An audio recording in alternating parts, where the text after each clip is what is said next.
Hello, America. I'm Eric Boling in for Glenn. He's in Israel today. He'll be back tomorrow. But today, President Obama, fresh off his bin Laden victory lap, has put the immigration debate back on the front burner. He offered a speech and grabbed a photo op with the border city of El Paso, Texas. So let me get this straight. Gas prices are spiking, up 116% in the last 2 years. Unemployment raging with 14 million people out of work in America. Bank sales account for a record 34% of all home sales, and America is choking on $14 trillion in debt that threatens the republic. Yet immigration is his focus. Some leadership, Mr. President. Listen to what Mr. Obama had to say about his efforts to secure the border just moments ago. They wanted more agents at the border. Well, we now have more boots on the ground on the southwest border than at any time in our history. They wanted a fence. Well, the fence is now basically complete. All the stuff they asked for, we've done. Sure sounds like a campaign stop, doesn't it? We thought so. So we asked the man who's on the front line of the war on illegal immigration. Paul Babu is the sheriff of Pinal County and co-chair of BorderSheriffs.com. Sir, thank you for joining us. So you listened to it. Absolutely. By the way, you're there. You see what's going on. What Mr. Obama portrayed versus what you see, do they match up? Absolutely not. He's been listening too much to Janet Napolitano, who's been saying the border's more secure than ever before, and they're divorced from reality. The president should have come to my county, the #1 pass-through county in America for drug and human smuggling, and we had 219,000 illegals last year alone that were apprehended. The Border Patrol says almost double that number got away. So how is that a secure border? We have as few as 75, as many as 100 lookout or scout locations on mountains from Mexico through Pinal County, just in one of the smuggling corridors, from cartels that ensure safe passage of their drug loads. So this has happened in America. The response we got when we asked for help is we get teams of lawyers sent to fight our state, further undermining the rule of law. And then they put up these insulting signs in my county that said danger, warning, travel not recommended, drug and human smuggling, armed gunmen, basically warning our American citizens that certain parts of our own country are not safe for travel. So this is unacceptable. The president is making this purely a political launch for his reelection. Sure. To make it that. What I want to ask you is, there are other things besides the drug lords that are coming across, or at least yes. You allege that there may be other things. We just captured bin Laden, we killed him. Are terrorists, is that a risk?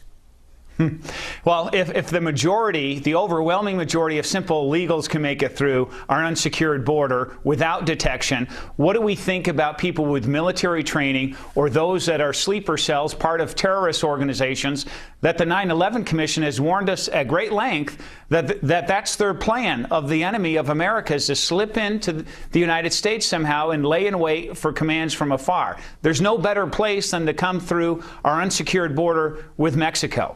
And Sheriff, I remember 2.5 years ago when the immigration debate was really heating up during the campaigning, you were on TV, you were saying, we need a lot. We need more than just, I don't know, a few border agents and maybe a few bucks. What exactly do you need? What we need is 6,000 armed soldiers to be deployed to the border for 2 years to immediately stop the flow of not just illegal immigration, but the drug smuggling, the cartels that have resulted in 35,000 people killed, with the government of Mexico fighting the cartels that has nearly toppled their government, and to stop them from coming across. And we build this double barrier fence across about 700 miles of the 2,000 miles of border. The president's simply wrong. He's the one who stopped the fence from getting built. We've hardly built any fence. So he doesn't even have the facts straight. And then the third in sequence, what we need to do to secure the border, is this novel concept called enforcing the law. We have to prosecute anybody who comes across and breaks our laws, instead of the president apologizing for America like everything is our fault. Right. The reason why Mexico, the guns, all these issues, is just Stop apologizing for America and start defending and protecting America. Sheriff Paul, stay there for a minute. Let's bring in Fox News political analyst Juan Williams. Juan, is this a political maneuver to get the sliding Hispanic vote back on Obama's side? It's been 2.5 years since he even addressed this issue. Now he's doing a photo op and a handshake in El Paso. Sheriff Abu, right across the border in Arizona, says, hey, where have you been? Well, he's been, look, the fact is that this is politics, and it's big-time politics way beyond Arizona's border. I mean, this is politics about 2012. President Obama and his team have been in meetings since February, Eric, dealing with the immigration issue and trying to reassure Hispanic leaders in Washington that they are committed to trying to get some immigration reform through the Congress before the 2012 election. All right, Juan, fine. However, here we are. Like I said, 14 million people out of work. Gasoline prices raging, almost $4 a gallon. $4 a gallon in 14 states in the country. Home sales. 1/3 of all homes sold in America are foreclosed home sales by the banks. Yet this is the issue that Mr. Obama thinks is front and center right now. Oh, it's a big issue, Eric. I think you're wrong. I think, look, I mean, we got a lot of issues in the country, but I would say immigration might be 1 or 2 or 3, so it's up there. I mean, clearly, you've got 12 million illegal immigrants in the country right now.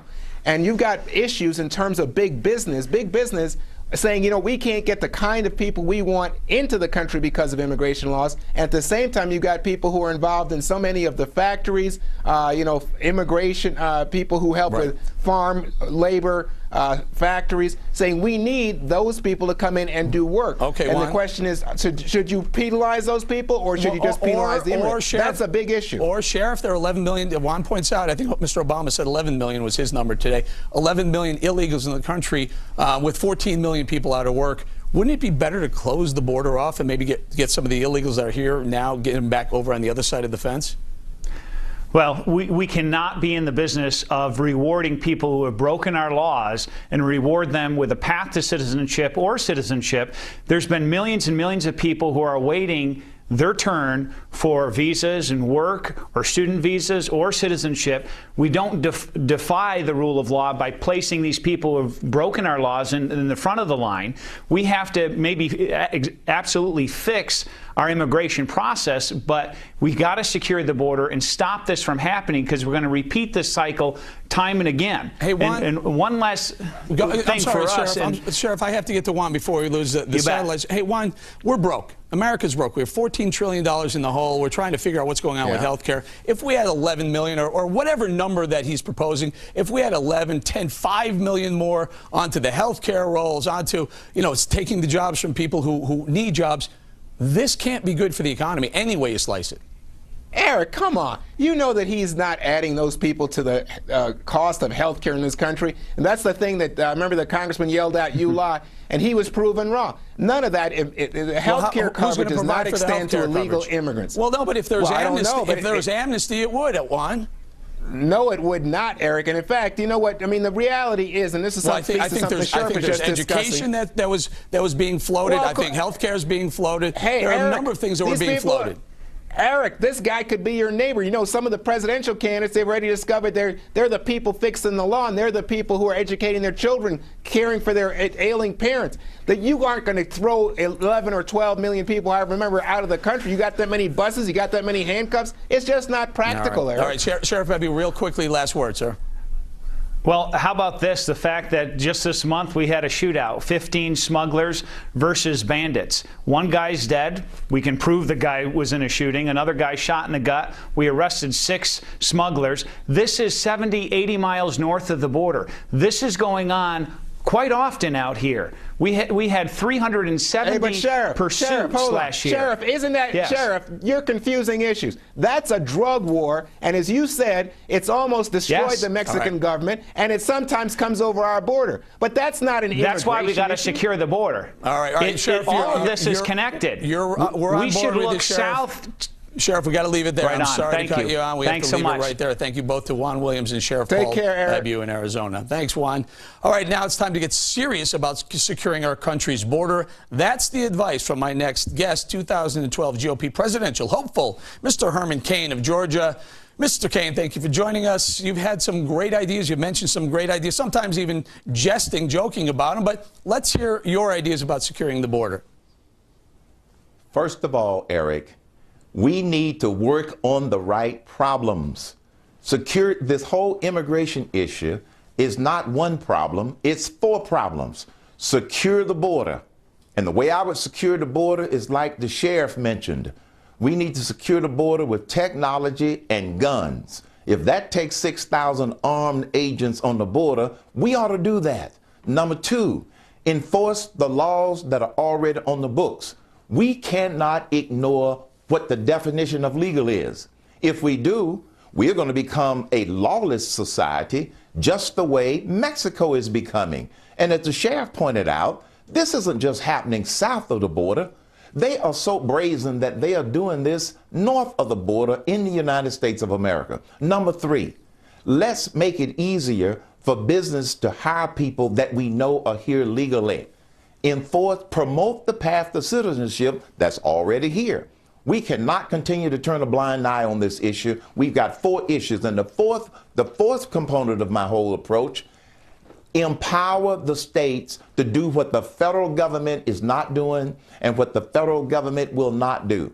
President Obama's remarks that you had at the top of this show is an illustration that he is not only out of touch with what's really going on, but that he has absolutely no intentions of getting serious about making it a priority, empower the states like Arizona is trying to do to protect themselves. Well, I'm glad you brought that up because number 2, you said enforce the law. And then number 4, you said empower the states to do what the federal government isn't doing. And then you have Governor Brewer last night mentioning she's going to have to take this case to the Supreme Court, the case that the White House is suing Arizona over SB 1070. Weigh in on that, will you? Yes.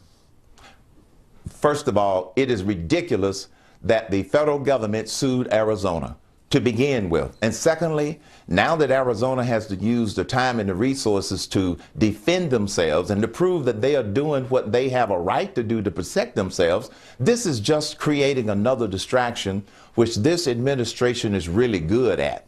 You know, like you said earlier, the only reason that the president is trying to make immigration an issue right now, it is to distract from failed economic policies, distract from the recent news that the unemployment rate had gone back up to 9%, distract from the fact that there are things that he could do about helping to stabilize gasoline prices if he were to announce an aggressive drill here, drill now plan. This is just another diversionary tactic to get most of the people focused on things away from his lack of solid common sense solutions for all of these other issues that we face. All right, let's talk about a couple of the other issues. You know, you've had some stellar approval ratings jump since the South Carolina debates last week. Talk to us a little bit about what you would do about that, what I mentioned earlier in the show, a $14 trillion deficit, debt that America's saddled with.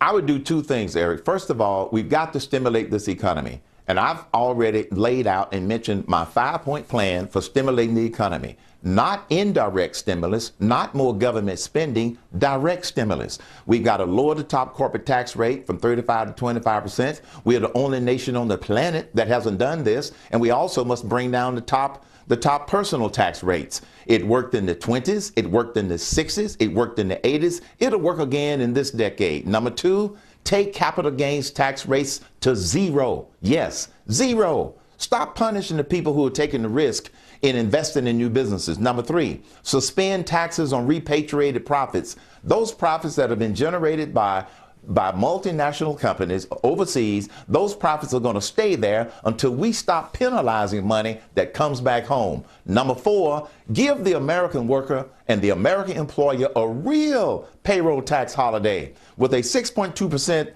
payroll tax holiday for a year for the employee and the employer. Those are direct stimuli, Eric. They have worked throughout history. And then here's the 5th thing that we do. Once we put all of these in place, make the tax rates permanent. We've got to remove this veil of uncertainty off of this economy if we're going to get it going. I like the last one. Look what's happened since President Obama went ahead and signed Bush tax cuts 2 years into the future. Look what's happened to the market. The economy is actually growing jobs for the first time in 2 years. And that only happened. It lines directly up with, perfectly up with the signing of that bill, extending the Bush tax cuts. But Eric, that growth would be a whole lot more if we couple that removing the uncertainty with those other measures that I talked about. And then if we do that, then what I would do as president is I would do a horizontal cut across the board of about 10%, and then I'd do a vertical deep dive. This is what CEOs do. This is what leaders do. And you go into each agency and identify programs that are outdated, programs that are not working, or programs that have overlapping with other things. Figure out what we can afford, and I believe that we could put a big dent in helping to bring down this national debt. All right, Mr. King, we only have about 30 seconds or so. Would you allow the debt ceiling to be exceeded in America? Would you vote against raising the debt ceiling? I would vote against raising the debt ceiling, and here's what I would do instead. Identify those critical things that we need to make sure we pay, and then we cut wherever we have to cut in order to not to raise the debt ceiling. Let's make sure that we pay the interest on the debt that we owe, make sure that we take care and pay our military and their families. Thirdly, let's take care of people who are living off of Social Security. And if we do those three critical things, then we can take a look at everything else in terms of where we need to cut. Well, it might mean a furlough of federal workers, which is not a bad idea. Very quickly, Mr. Boehner last night mentioned that he would be interested, he would be allow a debt ceiling raise if there were equal cuts in spending. Is that fair? It's fair, but it is another stall tactic. Quite frankly, I'm disappointed with Representative Boehner for putting that on the table. This Congress has shown that it does not have the ability to stop spending. I think that they are just avoiding the tough choice. Don't raise the debt ceiling, pay for the stuff that's critical, and then the other things are going to have to be forced mandatory cuts. There it is, a few minutes of common sense with Mr. Herman Cain. Thank you very much, sir. Up next, the Democratic solution to soaring gas prices: repeal oil and gas subsidies. Really? We'll talk about real solutions on how to ease the pain at the pump with a former oil company executive. That's next.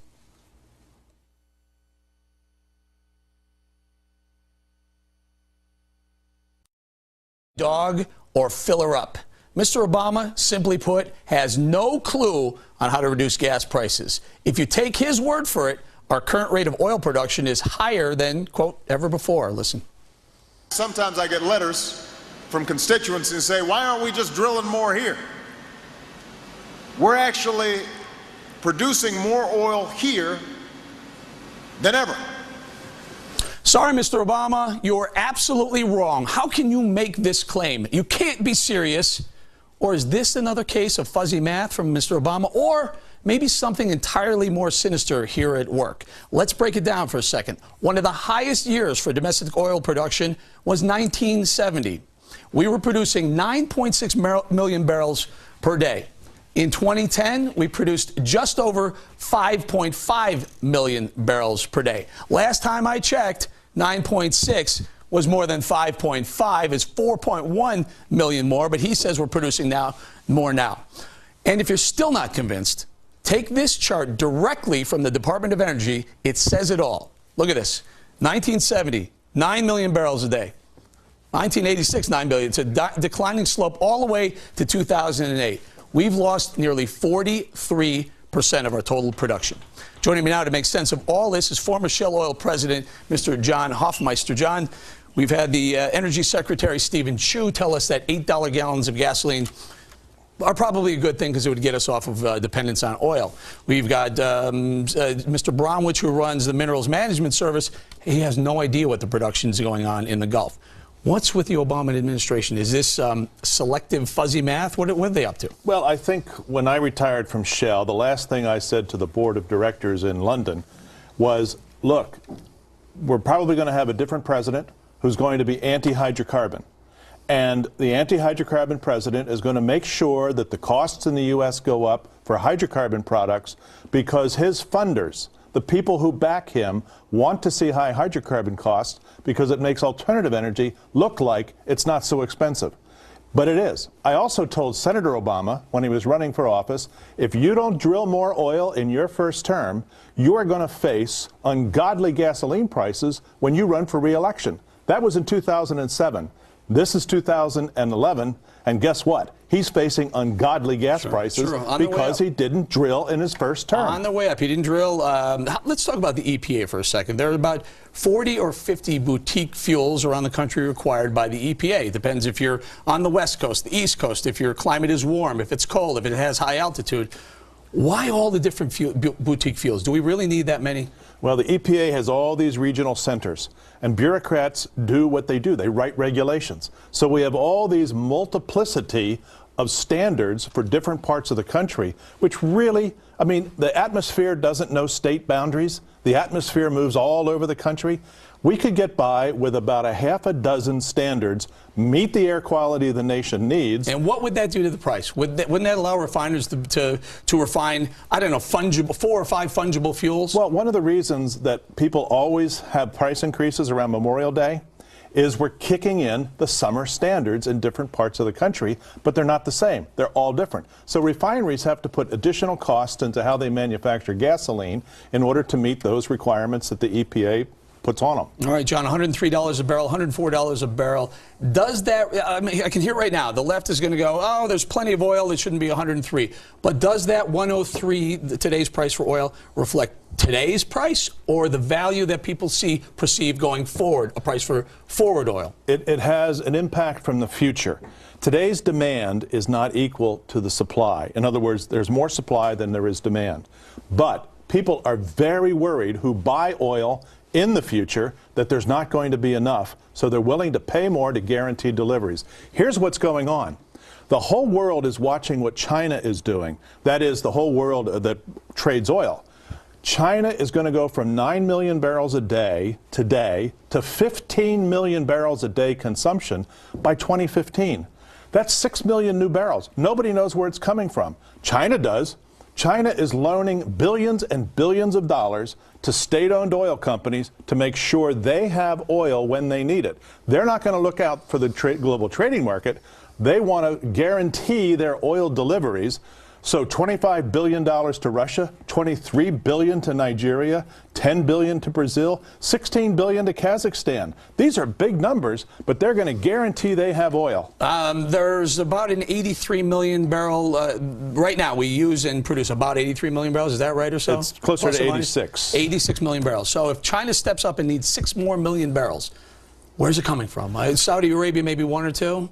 Well, maybe, but here's what we could do in the U.S. And I said this to Congress last February. We have more oil than Saudi Arabia, for Pete's sake, in this country. Let's go back where we used to be. Let's go back to the 10 million barrel level. We use 20. So we'd only be at half of our consumption if we produced 10. I said, in addition, you raise $20 billion in new royalty for the federal government, which helps the deficit. You create 3 million new jobs in this country. Everybody's talking about jobs. The unemployment is 9%.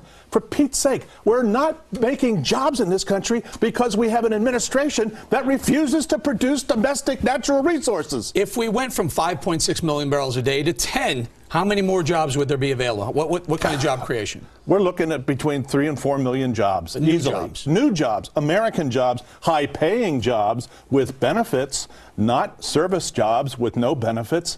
But we can't get the administration, and the Democrats in the Senate are more worried about tax breaks than they are about consumer prices at the pump. So jobs go up, price of fuel goes... Well, jobs go up, price of fuel goes down. Goes down. Everyone around here, when I walked in the room, said, hey, Boling, what's going on with the price of gas? I said, don't take my word for it. Up. I've said up for the better part of 3 years. Take John Hoffmeister's word for it. Price of fuel. Price of fuel, I think this summer is going to be around where it is now because there's some uncertainties out there and the geopolitics seems to be, but that could change any day. $5 next year. I said 6 months ago, we're looking at $5 gasoline when we go to the polls in 2012, sure as we're sitting and here. Very quickly, the mighty Mississippi River is cresting right now. If it floods, if it overflows, there are some refineries in the path of some of that water. Is that a risk to, in fact, higher prices? Yeah, from Baton Rouge all the way to New Orleans, there are a number of very large refineries that are at risk. The levees should hold. They're taking steps to relieve the pressure by opening up gates before Baton Rouge. Hopefully we'll be okay. But there's some big refineries down there, right? Very big. And it would really dent daily production. And we are living somewhat hand to mouth. I mean, everybody talks about the inventories at Cushing being very large. No, the number's large, but remember we use 20 million barrels a day. Sure. It doesn't take long to use up that inventory. All right, John Hofhäuser, thank you very much, my friend. Thank you. All right, is the federal government flexing its muscles to help its union buddies again? That's what some South Carolina lawmakers are saying about a decision that could jeopardize 1,000 new jobs in their state. Find out why next.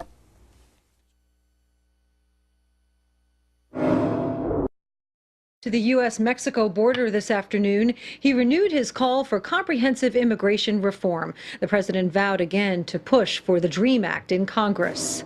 Fox News has learned the Obama administration will allow selected senators to see the photos of Osama bin Laden's dead body, but only if they go to CIA headquarters to view the pictures. And in Memphis, Tennessee, the Mississippi River has crested, washing away crops and damaging homes.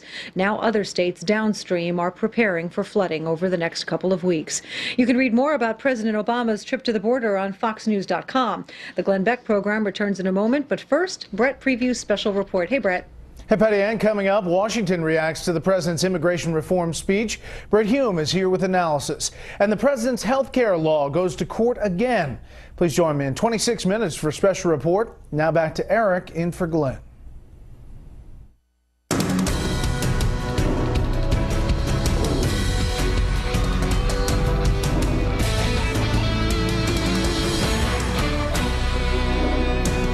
Boeing, the world's largest aerospace company, wants to start production at a new $2 billion manufacturing plant in South Carolina this July.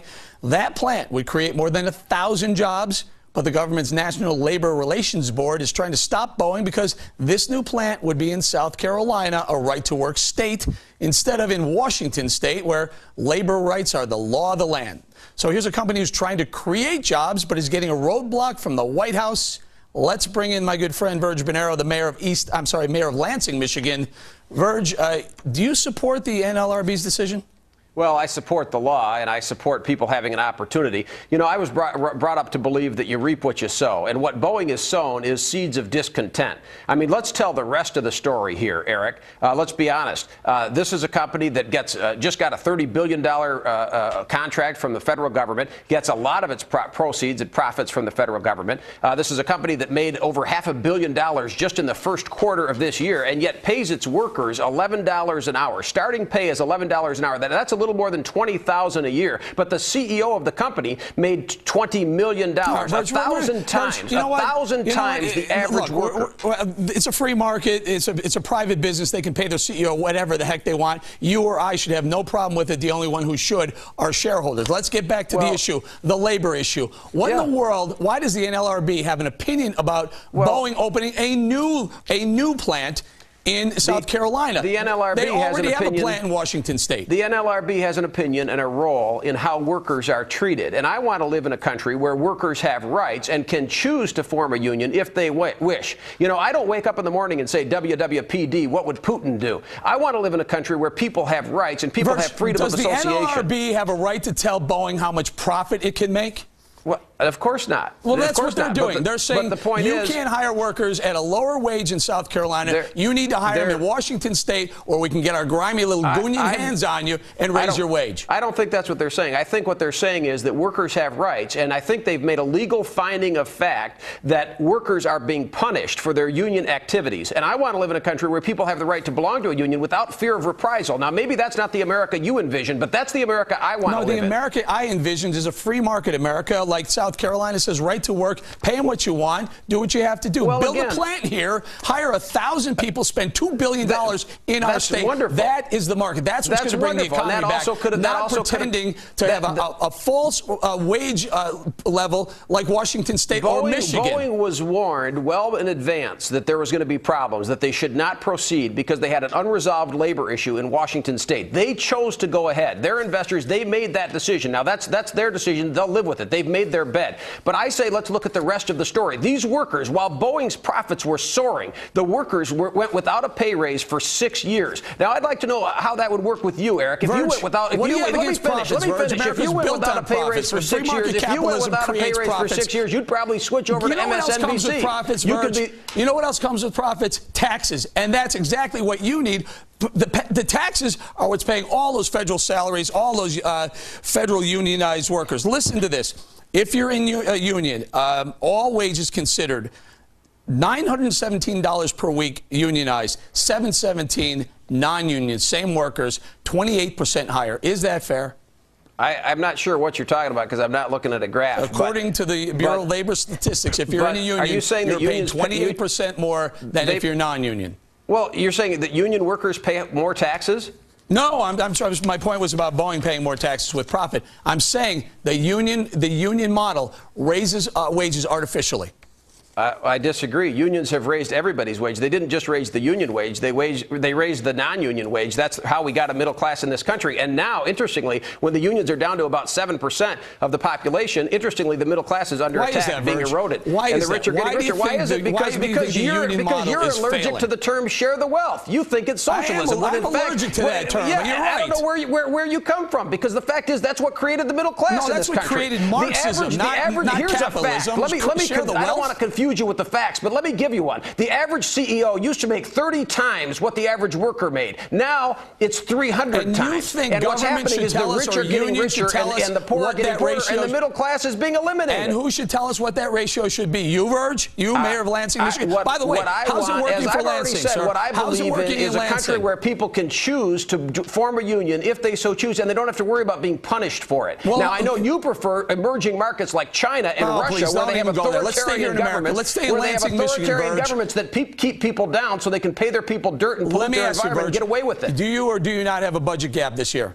Of course I do. And what are you going to do about it? What are you going to do about it, Verge? Well, for 5 years I've been cutting, and I'm going to have to go right on cutting and trying to do what's right, trying to provide the best services I can. I've cut my pay, and I've cut the pay of all my top people, and I'm negotiating with unions. I'm negotiating with the unions. Go ahead. And reopening their contracts so workers to get concessions. To lower the wages, right? I'll have no choice. See, well, you're contradicting yourself, Verge. On one hand, you're telling me raise the wages, send the people to Washington State, don't go to South Carolina, but you're saying I have to cut wages.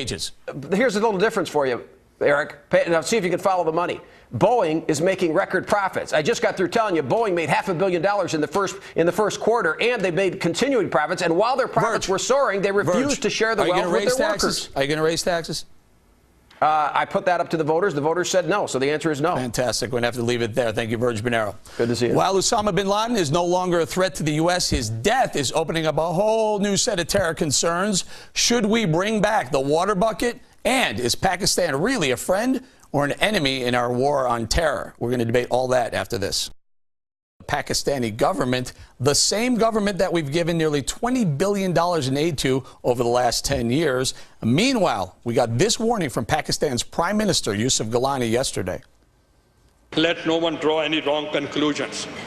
Any attack against Pakistan's strategic assets, whether overt or covert, will find a matching response. Gilani then tried to save face for his country by saying we shouldn't draw any, quote, wrong conclusions. Joining me now on how the U.S. should deal with Pakistan is Dr. Zuhdi Jasser, president of the American Islamic Forum for Democracy, and Ahmed Rehab, executive director of the Chicago Office of CARE, the Council on American Islamic Relations. Dr. Jasser, please tell us about that. That sounded fairly, angry, insightful when the Pakistani foreign minister said, hey, if you come into our airspace, you may meet our helicopters. Well, this is all, Eric, it's all posturing. They got their hand caught and slapped. They had within their confines, either they were complicit or they have absolutely no control over what's going on in their own borders, and now they're trying to make up for it by posturing. And I think we need to reassess exactly the formula we've been using, which is you're either our friend or our foe, and it's just a binary equation, and we realize that it's much more complicated. We may have common enemies with countries like Pakistan that we may work with in the short term, but in the long term, they're harboring ideologies of political Islam and ideologies that are actually threatening our society and our anti-Western, anti-liberal democracy, and will never be our allies. So we have to work to separate countries like Saudi Arabia that foster Wahhabism, but yet we may want to work with petroleum, etc. So we have to be careful to change the paradigm from friend and foe to a continuum of those ideologies that threaten us and those that may work with us with a common enemy. Mr. Rehab, we're scheduled to give $3 billion in aid to Pakistan this coming year. What do you think? What does CARE think we should do about that? Well, I speak for myself. I'm not a fan of giving aid in the billions to any foreign nation, whether it's Pakistan or Egypt or Israel, who receives the largest amount of aid from the United States. I believe that we can have diplomatic relations based on mutual interests, and I believe that there is no country in the world that we need more than they need us. And so at the end of the day, I would have to say that Pakistan is neither a foe nor a friend in this war on terror. I think it's been helpful in some ways. There's stuff lacking, stuff to be desired still to happen in terms of the relationship, in terms of going after the terrorists. Dr. And that's what we need Jesser, to put pressure on. I'm sorry, Dr. Jesser, what should our response be to the Pakistan government, knowing that Mr. bin Laden had been sitting under their nose for 5 years directly next to one of their military academies? What should we be saying to them? Well, I think we need to reassess the relationship and say, you know, we're done throwing cash at you, but we're going to have deliverables. We're going to be involved in partnerships. If you look, the Bush administration developed Millennium accounts for countries in Africa where we had pay-as-you-go criteria, where we said, you know what, there's going to be deliverables. I think it would be wrong to turn isolationist because those countries are already headed in the wrong direction towards Islamism, towards theocracy, which will create ideas that are against the West and continue to propagate conspiracy theories and a population that doesn't believe in working with us. So if we're going to work with them, we need to help them build institutions, work hand in hand through partnerships that are measurable. Go ahead, sir. As I listen to Zuhdi Jasser speak here, he's one of those far-right individuals who's trying to make this war against Al-Qaeda into a larger ideological war. How about you stick to the subject, Ahmed, and talk to substance? That is the subject, Zuhdi, because that's exactly what you're trying to do here, and I have to call you out on it. And the fact is, you've been a sock puppet for the axis of Islamophobia in this country. more personal attacks instead of substance, Everybody who Ahmed. supports you hates Islam for a reason. Look, oh my gosh, this is wonderful, Ahmed. You think this is about pro-Islam? We're not out to guys, we're out to fight Al-Qaeda and to apprehend terrorists. Guys, fellas, defeat of theocrats. Mr. Rehab, hold on for a second. Go ahead, Zuhdi. Respond, please. There is nothing more pro-Islamic or pro-Muslim, Ahmed, than those that want to defeat theocracy. However, you and your associates that believe in theocracy want to push theocracy down the throat of Muslims all over the world through the Brotherhood movement and other aspects of political Islam. And you want to say that you represent... Guys, we have to leave it here. Fellas, we have to leave it here. We're running out of time. We'll bring you back for another segment. Hang in there. Are we sending a mixed message? Just cut the mic off. Are we sending a mixed message when we want the American Islamic Forum for Democracy, and Ahmed Rehab, executive director of the Chicago office of CARE. Guys, let's turn our talk about the enhanced interrogation techniques that were used on Khalid Sheikh Mohammed that ultimately led to the capture and kill of Osama bin Laden. Dr. Jasser, why not use all forms of interrogation if it leads to the capture of some of the most dangerous people in the world?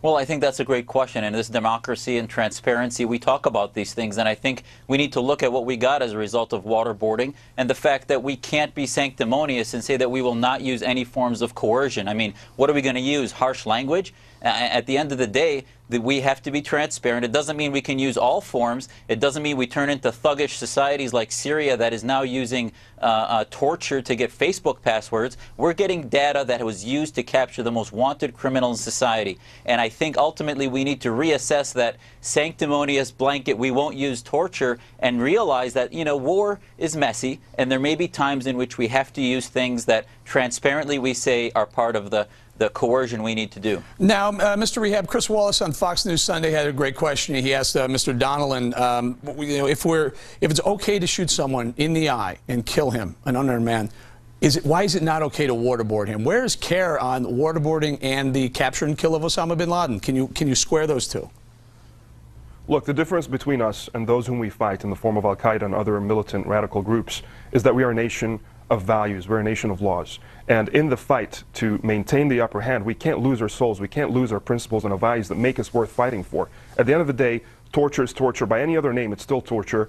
And the problem with that is it's been proven time and again that it does not provide accurate information. It has led us into a war in Iraq that was completely misguided, that wasted a lot of money and spent a lot of lives. Hang on, sir. I based apologize. on false information obtained through torture. Before I lose a segment here, Dr. Jasser, the head of the CIA, Leon Panetta, point blank said waterboarding was one of the techniques used, and it aided in the capture of bin Laden. Any questions? No, I mean, I think ultimately we have to realize that the Judeo-Christian and in Islam, we believe that there's just war. And if you're going, unless you're a pacifist, you have to believe that ultimately targeting individuals, morality is going to win over evil by the use of some force and coercion as transparently necessary. We're transparent with it, and I think it was moral. We got bin Laden with it, and ultimately we just have to be transparent and clear about it. But to say that we're not going to use it at all is naive, as the... but as very quickly, sir, very quickly. As Jews, Christians, and Muslims, we also believe in the honorable fight. We also believe in fighting in a way that does not we have to leave it there, Dr. Zuhdi Jasser and Mr. Ahmed Rehab from CARE. Thank you, guys. We'll be right back. Out with the old and scratched up, the dented, the dinged, and Facebook page. Keep the comments coming. Thanks for spending the hour with me. You'll see Glenn back here tomorrow night. Good night, everybody.